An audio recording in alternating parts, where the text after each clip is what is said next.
টাকা ছাপে ইসলামী ব্যাংককে সহায়তা অব্যাহত রেখেছে বাংলাদেশ ব্যাংক। নতুন করে আবারও 1,000 কোটি টাকা ধার পেল ইসলামী ব্যাংক। সব মিলিয়ে 7,500 কোটি টাকা দেয়া হলো ব্যাংকটিকে।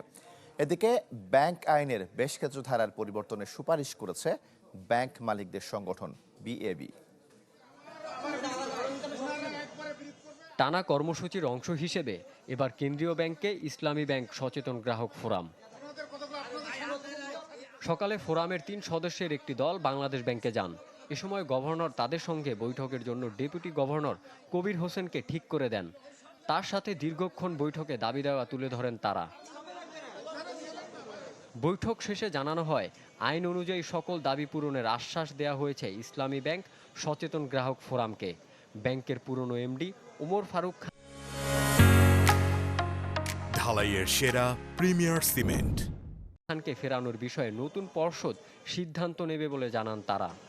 আমাদের পক্ষ থেকে আমরা বলেছি এমন একটা পরিচালনা পরিষদ দিবেন যেই পরিচালনা পরিষদের চেয়ারম্যান সহ সকল সদস্য হবে দল নিরপেক্ষ এবং যাদের আর্থিক কোনো কেলেঙ্কারি থাকবে না এই ধরনের ব্যক্তিকে দিবেন। তিনি আমাদেরকে আশ্বস্ত করেছেন ওনারা ওই ধরনের ব্যক্তিদের নিয়ে অচিরে একটা বোর্ড গঠন করবে। এদিকে গভর্নরের সঙ্গে বৈঠক করেছেন ব্যাংক মালিক সংগঠনের সভাপতি। এ সময় তিনি ব্যাংক আইনে থাকা বেশ কিছু বিষয়ে পরিবর্তনের সুপারিশ করেন। এছাড়া ইসলামী ব্যাংক লুটেরা গোষ্ঠীর কাছে নয়, বরং সক্ষমতা থাকলে পুরনো মালিকদের কাছে ফিরিয়ে দেওয়ার কথা জানান তিনি। আমাদের কিছু কিছু আইন কালা কানুন আছে ফাইন্যান্সিয়াল সেক্টরে, যেগুলো অ্যাড্রেস করা দরকার। ওই আগে কি অপরাধ করছে তার জন্য ভালো মানুষগুলো সাফার করবে, ঠিক না? কাজে আমাকে সব আইনগুলোকে এমনভাবে আবার রিভিজিট করা উচিত, আবার এটা দেখা উচিত যে আইনগুলো বর্তমান সিনারিওতে ঠিক আছে কিনা।